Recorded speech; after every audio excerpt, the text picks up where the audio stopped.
Il y a un péché que Jésus aussi ne pardonne pas. Il y a un péché que Jésus ne peut jamais pardonner.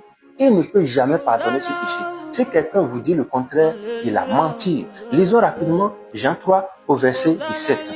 Dieu, en effet, n'a pas envoyé son Fils dans le monde pour qu'il juge le monde.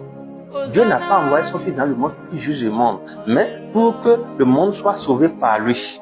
Et au verset 18 de Jean 3, on dit, celui qui croit en lui n'est point jugé, mais celui qui ne croit pas est déjà jugé.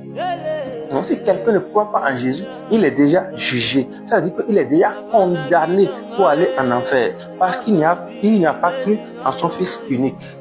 Il n'a pas cru au Fils unique de Dieu. Il est déjà condamné. Ça veut dire que ce péché-là aussi, Jésus ne le pardonne pas. Il ne peut jamais pardonner quelqu'un qui dit qu'il est mort, mais il n'est pas ressuscité. Comme beaucoup aujourd'hui le croient. Comme beaucoup aujourd'hui le démontrent. Que Jésus, oui, il est venu, il est mort, mais il n'est pas ressuscité. D'autres disent même, en tant qu'insensés, incrédules, ils disent qu'il n'y a même pas un Jésus. Que c'est faux. Jésus n'a jamais existé. Que c'est du plagiat. Bien aimé, les Écritures démontrent réellement. Et la foi montre réellement que Jésus a existé. C'est par la foi que nous savons qu'il y avait un monde passé. C'est par la foi que nous savons que oui, les prophètes ont existé. C'est par la foi que nous savons que Jésus est mort, qu'il est ressuscité.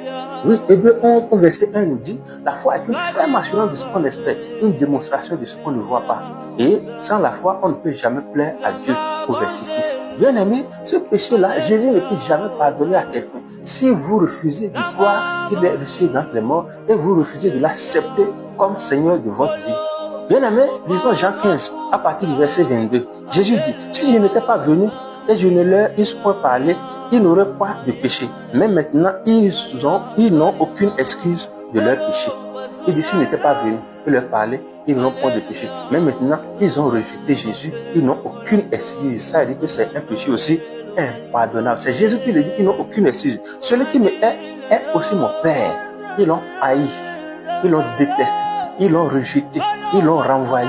Il dit celui-là aussi, renvoyez mon Père, il me hait aussi. C'est lui-même qui dit quand vous allez quelque part vous prêcher la bonne nouvelle, si on ne vous accepte pas, secouez la poussière de vos sandales, repartez et allez ailleurs.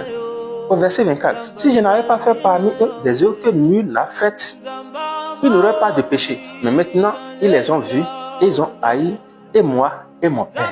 Le dernier verset, verset 21. Mais cela est arrivé afin que s'accomplisse la parole qui était écrite dans leur loi. Ils m'ont haï sans cause.